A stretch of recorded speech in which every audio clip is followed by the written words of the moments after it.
Bonjour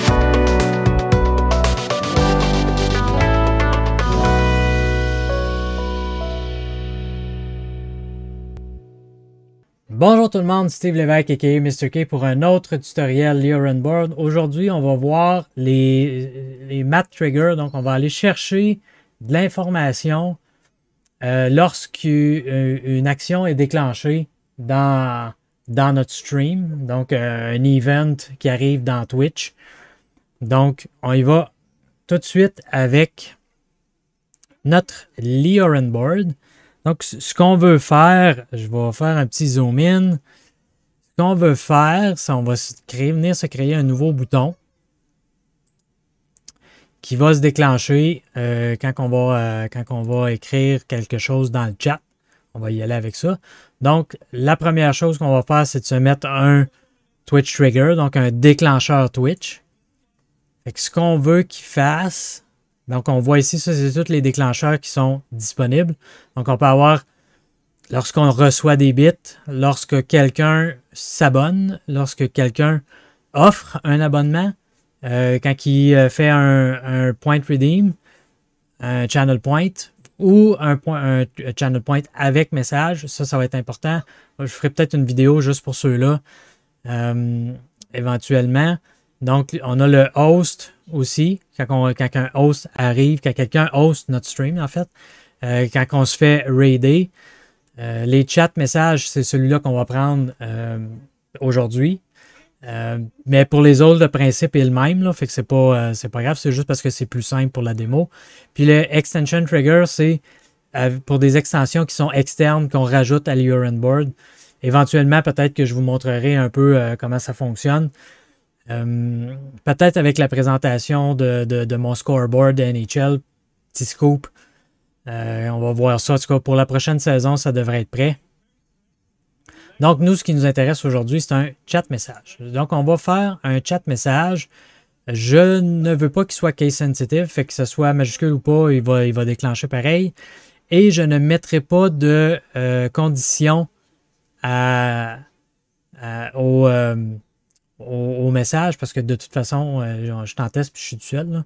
Mais on pourrait décider que juste les first, c'est les premiers qui ont été à s'abonner à la chaîne qui ont le droit d'avoir ça. Juste les subs, juste le broadcaster, donc juste moi, juste les modos ou juste les VIP.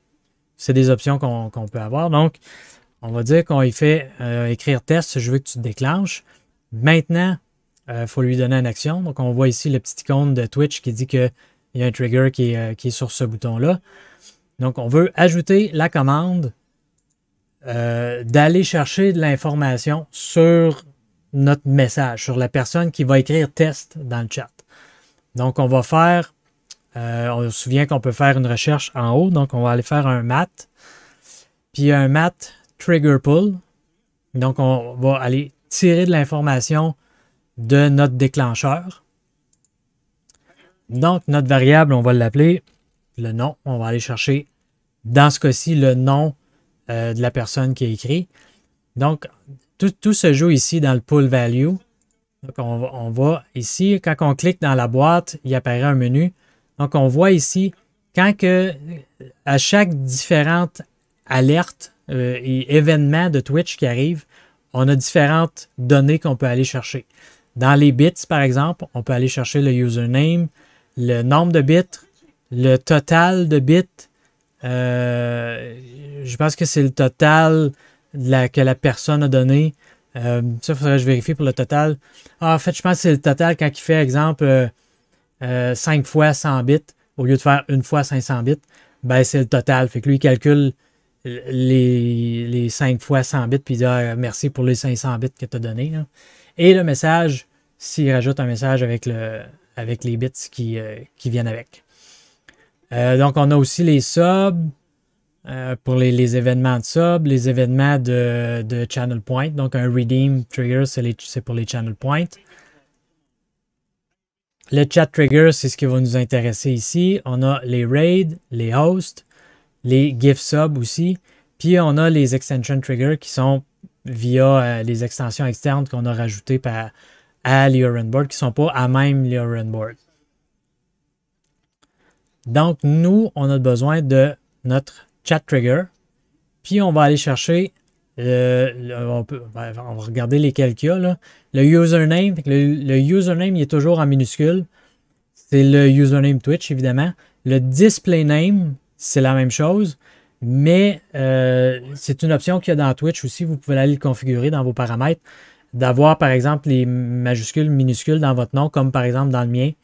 J'ai le M, le K, puis le Q qui sont en majuscules pour bien différencier certaines parties du nom que je voulais.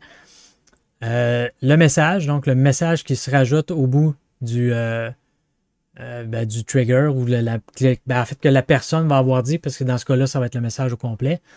La liste des emotes qui sont dans le message. La liste des badges de la personne qui a déclenché notre bouton. Donc, la personne qui va avoir écrit test dans le chat. Sur quel channel ça va avoir été fait? Techniquement, c'est dans le vôtre, mais bon. Et la couleur, le nom de la couleur de la personne, du nom de la personne qui l'a demandé. C'est toutes des choses qu'on peut aller chercher, des informations qu'on peut aller chercher dans notre trigger.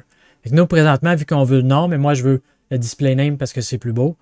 On fait le display name. Le turn to real, c'est lorsqu'on a besoin d'avoir des valeurs numériques et que notre valeur numérique ne doit pas être un string, une phrase ou un texte. Elle a vraiment besoin d'être numérique. Donc là, on va lui dire true. Fait qu'il va la tourner en réel. Donc, il va vraiment être numérique. Nous, dans notre cas, vu que c'est un display name, on n'en a pas de besoin. Donc, on fait false.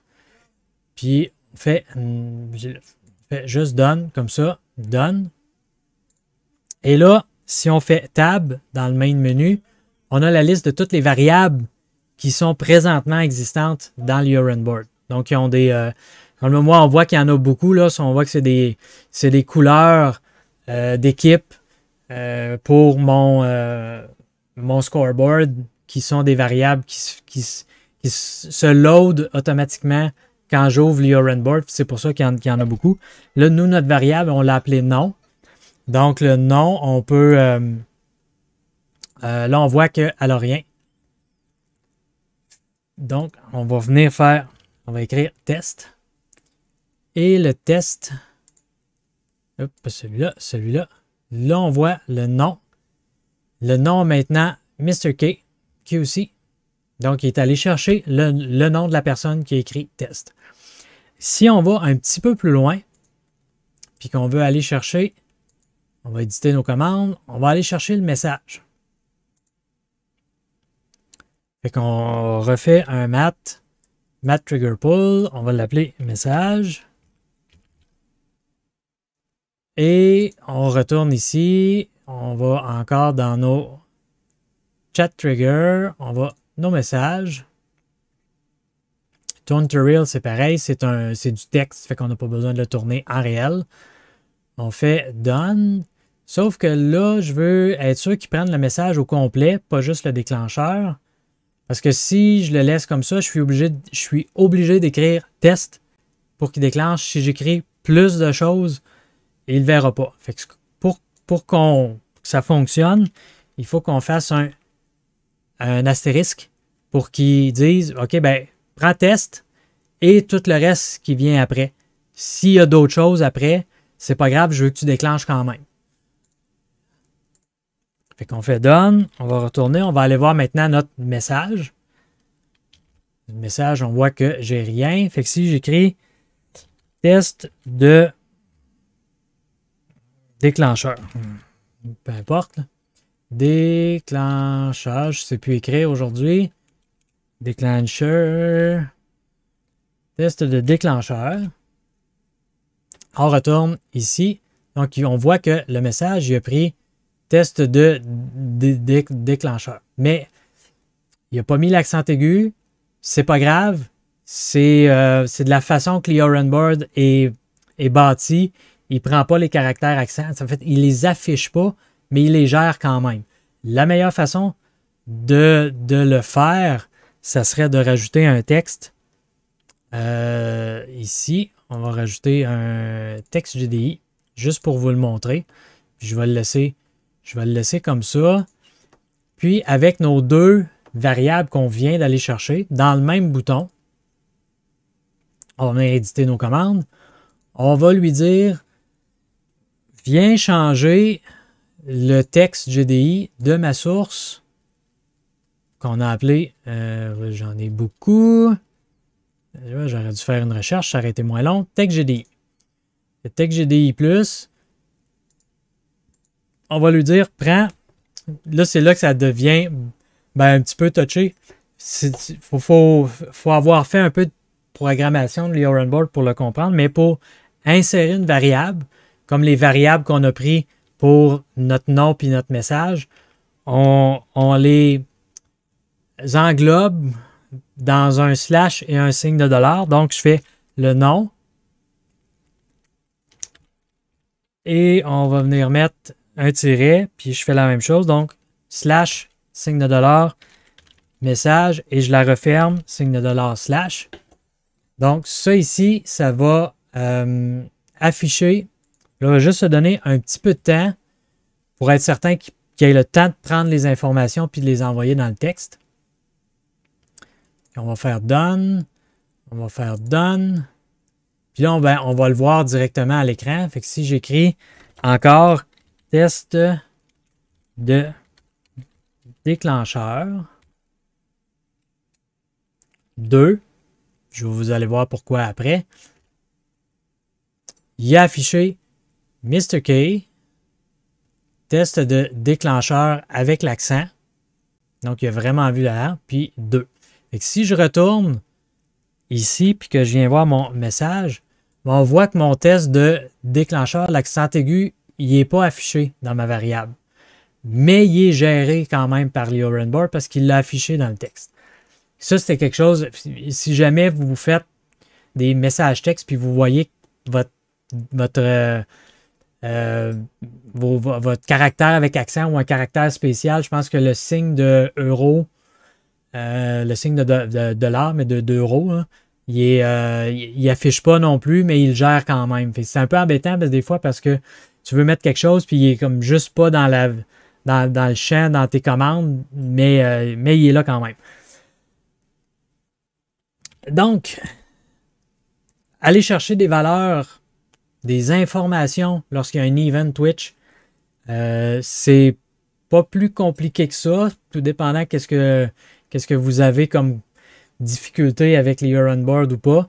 C'est relativement simple, surtout maintenant, depuis qu'ils ont mis dans les 2 dernières versions, je crois, ils ont mis vraiment séparé pour, quand tu veux une variable, quand c'est les bits, telle variable, c'est ça. Ils ont mis le nom des variables au lieu d'avoir des numéros comme il y avait avant, value 1, value 2, value 3. Donc, c'est un petit peu plus compliqué à savoir laquelle ça nous prenait exactement. Là, on a vraiment les noms complets. Donc, on sait quelle variable qu'on va aller chercher. Après ça, si on veut se resservir de nos variables, il faut juste être sûr de laisser assez de temps que Leo Runboard soit capable d'aller chercher l'information, qu'il la store, puis qu'il l'envoie. Là, j'ai mis 500 millisecondes, qui est une demi-seconde, qui est court, mais qui pourrait être plus court que ça. Généralement, je vous dirais que pour une information comme ça, aux 100 millisecondes, c'est rare que vous allez avoir des problèmes quand c'est directement dans Leo Runboard comme ça. Si c'est d'autres extensions qui vont chercher des données externes, comme par exemple dans le Pokémon, parce que ça arrive souvent dans le jeu de Pokémon que j'ai sur ma chaîne et que plusieurs ont sur leur chaîne, ça va chercher l'information sur un API qui est sur le web, donc qui n'est pas local. Donc, tout est relatif à ce qui se passe entre toi et ce site web-là. Donc, les variables peuvent être immenses. Il peut y avoir une journée pendant 3 semaines, 1 mois, 2 mois, ça marche super bien. Une journée, ils ont des problèmes avec Internet à quelque part entre vous deux. Puis, ça crée un lag d'un petit peu plus long que d'habitude. Fait que là, il ne prend pas le nom comme il faut. Il met un 0, il met un... ou il prend le nom du Pokémon d'avant.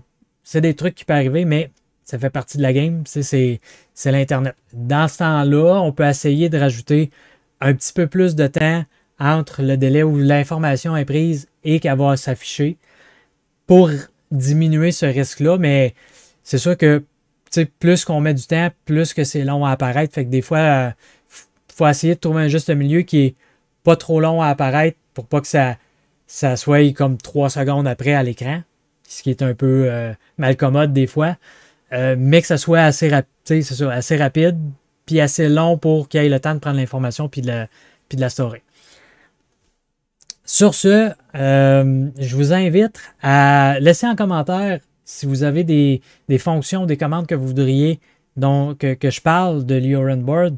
Ça va me faire plaisir de les couvrir. Juste à me le dire, puis on va faire des vidéos là-dessus. J'en ai encore plein d'autres vidéos qui s'en viennent. Je vais probablement présenter des extensions aussi, éventuellement. Parce que les commandes, c'est le fun, mais des fois, les commandes, c'est moins évident de présenter une commande juste quand c'est la commande en tant que telle, parce que faut qu'elle soit avec un tout pour pouvoir faire la présentation. Donc, c'est peut-être moins évident dans ce cas-là. Et n'oubliez pas de vous abonner et de la petite cloche pour avoir les notifications quand les prochaines vidéos vont sortir. Donc sur ce, je vous dis à une prochaine vidéo.